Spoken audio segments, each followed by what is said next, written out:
Hola, ¿qué tal? Bienvenidos una semana más a Avanza, el programa que dedicamos en 8 Televisión, en Jerez, cada semana a hablar de empresas, de proyectos, de futuro para la provincia de Cádiz. Y hoy hablamos de una de esas empresas que durante la pandemia o a consecuencia de la pandemia ha cambiado bastante el trabajo, o por lo menos ha enfocado el trabajo en algunos sectores y en otros pues han quedado un poco más en segundo plano. Hablamos del sector de los abogados, porque también es evidentemente un sector económico, y de cómo ha cambiado el trabajo de los abogados, de los bufetes. Vamos a hablar hoy aquí en Avanza con Roberto Carlos Ortega, de Roberto Carlos Ortega Abogados. Hola, Roberto. Hola, buenas noches. Bienvenido. Amparo. Muchas gracias. Decíamos que ha cambiado en algo el trabajo de los abogados. ¿Hay asuntos o sectores o áreas de especialización en las que ahora tenéis muchísimo más trabajo que en otras que a lo mejor han quedado más en segundo plano? Sí, pues la verdad es que ha afectado bastante y hay muchas materias que durante el estado, cuando hemos estado confinados, pues esas materias pues prácticamente no se tocaban. Por ejemplo, los accidentes de tráfico. Si estábamos todos en casas confinados, no había circulación y por tanto no había accidentes de tráfico. Una vez que volvemos a la normalidad, pues volvemos a circular y otra vez vuelven los accidentes de tráfico. Entonces, en esa materia concretamente, pues sí se ha notado bastante la diferencia de cuando estábamos confinados a la situación actual. Otra materia, por ejemplo, que se ha visto también muy afectada como consecuencia de esta situación es el tema de las herencias. Es que, desgraciadamente, el número de fallecidos pues ha aumentado. Entonces hay muchísimas más herencias que anteriormente, no sé, hay muchísimas más materias. Por ejemplo, también temas de negligencia médica. En el despacho una de nuestras especialidades son las negligencias médicas. Claro, como consecuencia del colapso que han sufrido los hospitales, pues prácticamente los hospitales se han estado dedicando, si no el 100%, sí el 99% al tema COVID. Y el resto de pacientes, claro, todas las patologías que no eran extremadamente urgentes, pues se han quedado paralizadas. Entonces, al no haber operaciones, pues muchísimas menos negligencias, por no decirte que casi ninguna, porque es una materia que ha estado parada, no sé, así a grosso modo esas tres, pero seguramente hay alguna tema laboral ahora con los ERTE. Eso se está viendo incrementado. Ya ha terminado el estado de alarma, termina el tema de los ERTE, empiezan los despidos. Claro. O sea, el tema laboral también se está viendo incrementado, en principio por el tema de los ERTE y ahora por el tema de los despidos. Vamos a ir desgranando poquito a poco cada uno de esos asuntos de los que hablábamos. Hablando de accidentes de tráfico, por ejemplo, ¿cuál es el papel de un despacho de abogados cuando hay un accidente que podéis ayudar? No sé si al accidentado o a la persona que, digamos, ha sido el responsable. ¿Cuál es el trabajo? Normalmente nosotros asistimos al accidentado. ¿Por qué? Porque la persona responsable, digamos que aquí no tiene ningún derecho. Entonces, la persona que ha sufrido el accidente, en este caso el perjudicado, tiene derecho a ser indemnizado por un lado la reparación de los daños materiales que haya podido sufrir, es decir, por ejemplo el coche, moto, bicicleta, si se ha visto dañado, que normalmente se daña, pues se le tienen que reparar e indemnizar.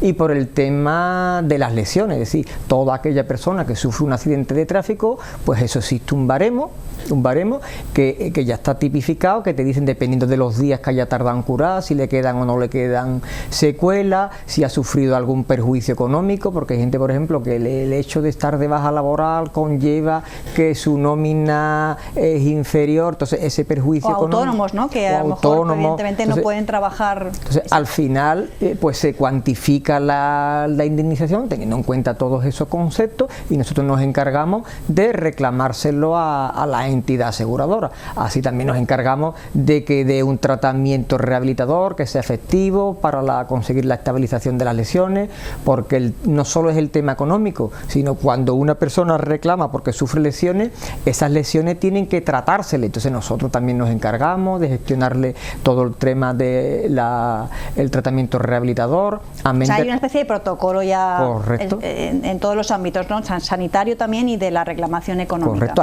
hay una serie de convenios entre compañías de seguro y hay una serie de convenios como es el convenio CICO y también como es el convenio UNESPA, que es un convenio entre las compañías aseguradoras aseguradoras y clínicas. Aquí en Jerez hay varias clínicas que están en convenio, entonces nosotros nos dedicamos, cuando llevamos un tema de accidente de tráfico, a gestionarle absolutamente todo al cliente o al lesionado. Él no hace absolutamente nada, ir a tratamiento, nosotros se lo gestionamos absolutamente.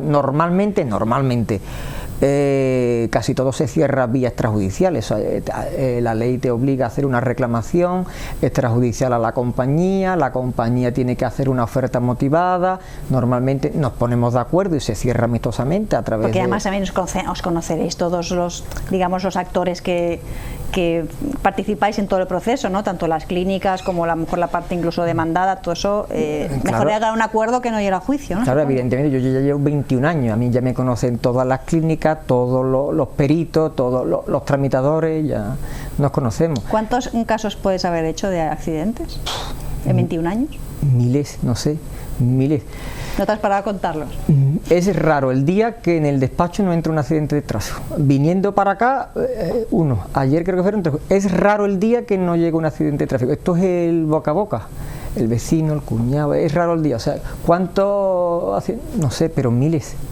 Y claro, evidentemente durante el confinamiento, pues parón total. Claro. ¿Se notó mucho en el despacho esta ausencia de este tipo de asuntos que son tan importantes? Pues de llegarnos accidentes de tráfico todas las semanas varios, a llegarnos a lo mejor uno a la semana, uno cada 10 días. ¿Por qué? Porque ese era el que tenía que a lo mejor salir a trabajar o un medio, pero hechos muy aislados, o casualmente cuando iba a comprar, o sea, hechos muy aislados, nada que ver. Se ha recuperado ya, lamentablemente, sí. Porque bueno, estamos hablando de accidentes de tráfico, se ha recuperado ya la vieja normalidad en este tipo de asuntos. Sí. Más cosas que a lo mejor han cambiado durante la pandemia para vosotros, lo decías tú también antes, las herencias.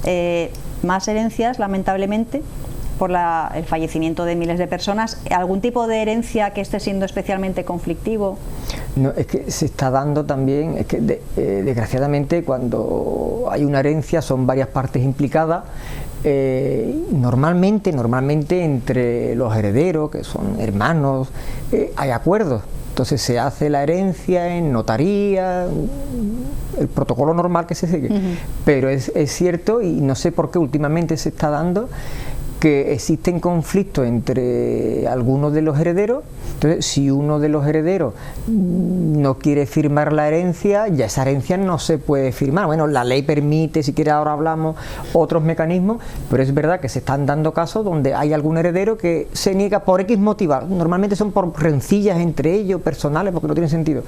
Y lo que hacen es torpedear el procedimiento normal de tramitación de una herencia, que si existe acuerdo entre los herederos, un procedimiento que se hace en notaría y es muy sencillo, o sea, no tiene mayor complicación, pero si hay algún heredero que se niega a firmar de manera amistosa la herencia, pues sí que complica bastante. O sea, tienen que firmar todos, absolutamente. Absolutamente todos. Pero ¿qué ocurre? Hasta que estaba la reciente ley de jurisdicción voluntaria, pues el único mecanismo legal que tenían el resto de herederos era digamos, hacer esa herencia judicialmente. Tenían que buscar el auxilio judicial, ya que era imposible hacerlo en notaría porque te exigía el 100% de los herederos, pues había que ir a acudir a auxilio judicial. Eso era un juicio, abogado, procurador, los juzgados sabemos que están saturados, entonces eran pleitos que tardaban mucho. Ahora con la nueva ley de jurisdicción voluntaria se permite que se pueda hacer la herencia siempre y cuando estén de acuerdo más de un 50%. Es decir, cogemos los herederos que hay, si existen más de un 50% de acuerdo, el artículo, creo que era el artículo 92 de la ley de jurisdicción voluntaria, se permite que se haga en notaría a través de un contador partidor dativo. Ahora, si quiere explico. Sí, por favor, tradúcelo, porque sí, es los que no somos nosotros en el despacho ya hemos llevado alguna, y de hecho nos consta que ha sido la primera que se ha hecho en Jerez, porque el registro de eso queda registrado en el registro de la propiedad, y nos consta que ha sido la única que se ha llevado. Ese procedimiento es desconocido, y la gran mayoría de la gente lo desconocen, no pero lo para eso saben. están los abogados, Claro, ¿no? Para entonces, decírnoslo a los que no lo son. Sí, pero es que incluso muchos compañeros, al ser tan peculiares, Sí. ni siquiera ¿Y en qué consiste? ni siquiera lo conocen. Entonces, te dice la ley que si el 50, por lo menos más del 50% de los herederos están conformes, claro, si hay 4 hermanos, 5 hermanos, X, y uno dice que no, o 2 dicen que no, pero la gran mayoría dice que sí, se hace en notaría a través de un contador partidor dativo. ¿Cómo se hace? Pues lo que hace el notario es, se lo comunica a todos los herederos, al resto de herederos, que se va a hacer a través de un contador partidor dativo, y se insta al colegio de notarios, porque si hay una lista de contadores partidores dativos, la lista está compuesta tanto por, pueden ser tanto abogados como notarios. Entonces se insta al colegio de notarios a que designe un contador partidor dativo. Eso va por lista, por orden, se designa un contador partidor dativo, y ese letrado, letrado o notario es el que se encarga de hacer la herencia. Se reúne con los herederos, se le explica la problemática, y él es el que, en función de un testamento, si hay testamento o declaración de herederos, dependiendo de si hay o no hay testamento, y de los bienes que componen el caudal hereditario, es el que hace la partición de herencia. Una vez que hace la partición de herencia, tiene que ser siempre respetando todos los porcentajes que se dice en el testamento o declaración de herederos. Y luego el notario lo que hace es que, digamos que le hace otras escrituras dando fe de que se han cumplido todas las prescripciones legales, y se hace la herencia sin necesidad de contar con el ok de aquellas personas, sin necesidad de tener que ir al procedimiento judicial, sí, que es muchísimo más costoso y muchísimo más lento y más traumático para las partes, y se hace de manera amistosa en notaría, muchísimo más rápido y sin necesidad de contar con el no de las personas que se oponen, en este caso de los herederos que se oponen. Y lo que decida este notario o este abogado va a misa, por así decirlo. O sea, los herederos tienen que respetarlo, no pueden recurrir a otra instancia, porque a lo mejor montamos otro lío después, ¿no? No, es que casualmente ayer tuvimos una sentencia del juzgado de primera instancia número 3 de Jerez de la Frontera, que fue casualmente ayer, donde nosotros habíamos hecho una herencia aquí en Jerez es la primera que se hizo a través del contador partidor dativo.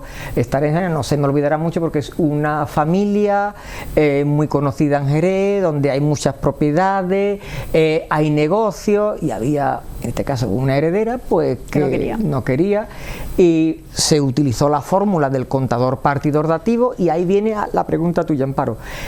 ¿Qué ocurre si hay una persona, en este caso los que no estaban conformes con hacerla de manera voluntaria? Pues en este caso esta persona entendía que se había visto perjudicada conforme al reparto que había realizado el contador partidor dativo, y lo que hizo fue impugnarla judicialmente. Entonces impugnó la herencia. ¿El reparto? Claro, impugnó ese reparto, o sea que esa posibilidad está. Ya, pero ya es un paso intermedio para no tener que llegar al juez. Claro, esa posibilidad está, porque existen dos posibilidades: una de que se hace la herencia conforme al contador partidor dativo, la persona que no quería firmar voluntariamente la puede aceptar, y hasta ahí hemos llegado, o en este caso concreto no la aceptó, la impugnó judicialmente, o sea que ese derecho lo tiene.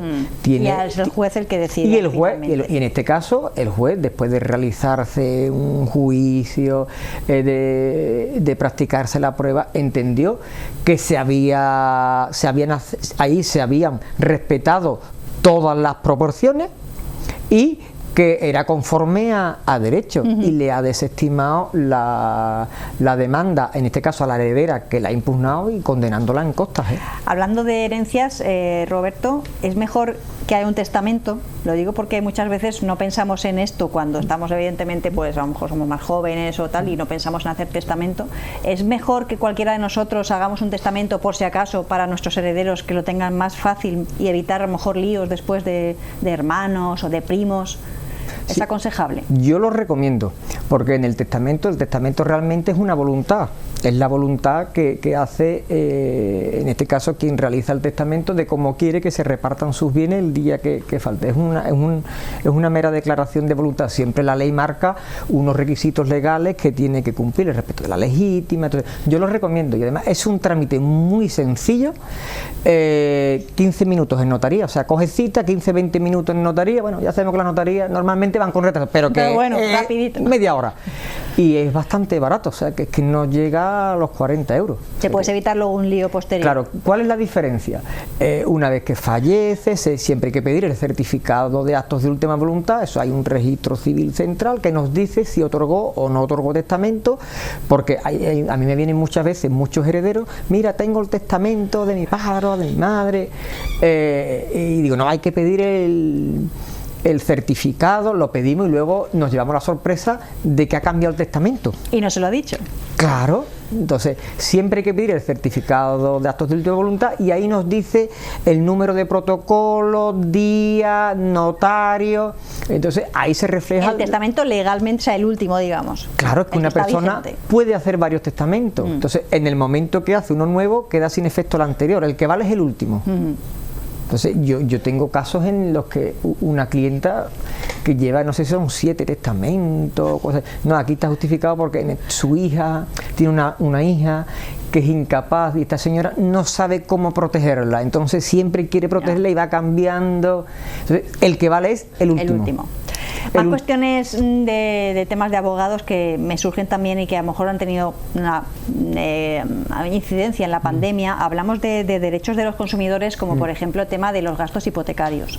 Eso es algo que tuvo en su momento, hace unos meses, fue muy conocido, ¿no? Se hablaba mucho por unas sentencias incluso de la Unión Europea de si tenemos los consumidores que pagar los gastos al hacer la hipoteca, o qué parte tenemos que pagar o cuál tiene que pagar el banco. Ayer o antes de ayer vi una sentencia que decía que una hipoteca que se firmó hace 14 años, bueno, pues la justicia le decía al banco que efectivamente tenía que devolver los gastos que el consumidor había pagado de más 14 años después. ¿Cómo está este tema ahora mismo? Esto es cierto que fue un boom en el año 2017, ya 2018... Porque se cambió luego la ley, ¿no? Y parece que se ha quedado más estabilizado. No, porque ya casi todo el mundo ya reclamó en su momento. Ya son... Pero todavía se puede reclamar, sí, Roberto. Te explico. ¿A quién puede reclamar y qué es lo que se puede reclamar en este caso? Mira, respecto de los gastos, mira, lo que se puede reclamar es el 50 por una, pero es que la gente se confunde, porque normalmente cuando se firma en notaría las escrituras de hipoteca se firman dos, la de compra-venta y la de hipoteca. Entonces, los gastos que genera las escrituras de compraventa nos pertenece a nosotros, al consumidor. Solo se pueden reclamar los gastos que genera las escrituras de hipoteca. Entonces, esos gastos los que podemos reclamar son el 50% de la factura del notario, la factura de la gestoría, la factura del registro de la propiedad por la inscripción registral y la factura de la tasación, porque el banco te obliga a tasar. Esos son los gastos que se pueden reclamar. Respecto de lo que me decía del plazo, la sentencia, las condiciones generales de contratación, la acción de pedir la nulidad no prescribe. Lo que prescribe a los 4 años es la posibilidad de reclamar la devolución de esos gastos una vez que ha sido declarada nula la cláusula. Normalmente todos los letrados lo que hacemos es que en una misma acción englobamos, digamos, las dos reclamaciones, la declaración de nulidad y la de la devolución. Entonces, ahora mismo, esta sentencia, 14 años, sí. ¿Es posible reclamar unos gastos que se generaron hace 14 años? Sí, y hace 15 y hace... Mientras la hipoteca esté viva, o sea, mientras estemos pagando la cuota, entonces, digamos. es posible. Entonces, lo único es que si ya se ha declarado nula la cláusula, a partir de ahí tengo 4 años. Lo normal es que esa cláusula, si tú pides la nulidad, ahí mismo pidas la devolución. Entonces, este caso concreto que dice, sí. es hace 14 años, claro, ¿puedes reclamar? Sí. Ahora bien, como consecuencia del boom, es que eso fue un tema muy novedoso, ha habido mucha jurisprudencia, incluso había criterio, un criterio se seguía en Jerez, otro en Cádiz, hasta que se ha unificado doctrina. Entonces, ¿qué ocurre? en junio del 19 salió una ley, creo que es la ley 5 del 19, para el tema de la contratación de los créditos hipotecarios, que ahora obligan, antes de realizar un crédito hipotecario, a realizar en notaría unos días antes un acta donde te informan de las condiciones de los gastos y de claro, todo. porque ¿qué ocurre? Antiguamente las acciones que se planteaban era porque no se informaba debidamente al consumidor, entonces se declaraba nula por ese concepto. Entonces ahora esa ley obliga a informarte previamente. Entonces, ¿qué te quiero decir con esto? Que si la hipoteca es anterior a junio ¿Del 19? no hay plazo. Pero si es posterior a junio del 19, como ya tienes que hacer ese paso previo en notaría antes de firmar, ya supuestamente estás informado, entonces ya el plazo sí es de 4 años. Y una persona que ha hecho su hipoteca hace 7, 8, 4 años, que antes del 19, y que ¿dónde puede mirar si de verdad pagó gastos de más o no los pagó? ¿Qué papel puede consultar? Que los pagó seguro. Ah, los pagó seguro. O sea, cualquiera de nosotros que hayamos firmado la hipoteca de antes del 19 hemos pagado de más. Lo que tendrás o no tendrás es cláusula suelo, hay que examinar las escrituras, pero lo que sí se pagaron son gastos, eso es seguro. Y además, normalmente, no te iba a decir siempre, pero que, bueno, casi que sí, todos los gastos los pagó el consumidor, o sea que todo el mundo pagó. El problema está en que hay muchas criaturitas que no conservan esa factura. Entonces, si no tienen la factura, difícilmente, claro, es que tú tienes que justificar. ¿Compensa pedir reclamar esto? O sea, ¿cuánto dinero te pueden devolver? Porque a lo mejor uno dice, bueno, no me compensa pagar al abogado, pues si que me van a dar 100, 200, 300, no sé cuánto. Normalmente la media, en los gastos, la media, son unos 700, 800, 900 euros, algunos 1000 euros, esa es la media. Bueno, pues no está mal tampoco. No está. Pero ¿qué ocurre? Que el 100% de los asuntos se ganan con condenas en costas. ¿Qué quiere decir? Porque aquí por ley hace falta abogado y procurador. Entonces, al haber condena en costa, los gastos que supone el procedimiento judicial los paga el banco. Entonces, ese dinero es íntegro para el cliente. Nosotros, claro, como son pequeñas cantidades, digamos que hemos hecho como una pequeña inversión. Se le explica al cliente, oye, esperamos que lleguen las costas y cobramos nosotros de las costas. O sea que ese dinero es íntegro para el cliente. Estamos terminando ya, Roberto, y que no quería terminar sin preguntarte también por otro asunto que fue en su momento muy conocido y que generó mucha controversia, que también tiene que ver con los bancos y como son las tarjetas revolving. Es algo también que sigue generando pues a muchas personas una deuda enorme, ¿no?, que crece todos los días y que también se puede reclamar porque la propia justicia ha dicho que es usura directamente, que te cobren un interés del 25, del 30% sobre un dinero que te presten, ¿no? ¿Cómo está ahora mismo ese tema? Es que esto es muy novedoso y es curioso porque la gran mayoría de las personas lo desconocen. Eso hay una sentencia de 20 de marzo del año pasado, o sea, hace escasamente un año, ya del Supremo, donde declaró nula una cláusula de estas tarjetas revolving por usurera. Siempre que se supere un límite de interés superior al 20%, se entiende es conforme a la ley, el artículo 1 de la ley de 1908. 1908. Una ley de 1908 donde habla de tipos de interés. ¿Está en vigor esa ley? Sí. Entonces entiende que si supera ese tanto por ciento, en este caso el 20%, es usurero y declara nula la cláusula. Entonces nosotros ya llevamos muchísimos asuntos de tarjeta revolving. De hecho, el propio nombre dice tarjeta revolving porque nunca se acaban de pagar. Estás pagando más siempre, intereses, porque lo que se paga siempre es primero el interés. Entonces, como normalmente se paga en cómodos plazos, como dicen, cómodos plazos, es como te venden la moto, y cantidades muy pequeñas, nunca empiezas a pagar principal, siempre está pagando interés. Entonces nunca se acaba de pagar esa tarjeta, nunca se acaba de pagar. Entonces ya hay sentencias donde, bueno, son muchísimas ya, donde si supera ese 20% de interés, se entiende que es usurero y te tienen que devolver todo el interés que has pagado. Incluso ya hay sentencias que dice que tienen que devolverte más de 8.000 euros. Sí, yo tengo que pagar, si he utilizado principal, el principal que haya utilizado, pero al declarar nula la cláusula de interés, todo el interés que yo he pagado me lo tienen que devolver. ¿Qué tipo de tarjeta es esta? Normalmente la que más vemos es la que te dicen en Carrefour, en Alcampo, que te cogen las chicas allí en los pasillos y normalmente ese tipo de tarjeta, y esa la tiene la gran mayoría de personas y no son conscientes de que ya hay sentencias que dicen que son usurera el interés que viene, porque es que no te lo explican, siempre te dicen no, vas a pagar en cómodos plazos, que es lo que te venden, vas a pagar poco a poco, claro, pero voy a pagar solo interés, no voy a pagar capital porque no me llega. Y bueno, pues esperamos haber aclarado algunas de las dudas de los consumidores sobre tarjeta revolving, si podemos los gastos hipotecarios que nos los devuelvan, herencias lamentablemente cuando nos toque, bueno, este tipo de cosas. Roberto Carlos Ortega, muchísimas gracias, mucha suerte en el futuro y hasta una próxima ocasión. Gracias a ustedes, un saludo. Enseguida regresamos.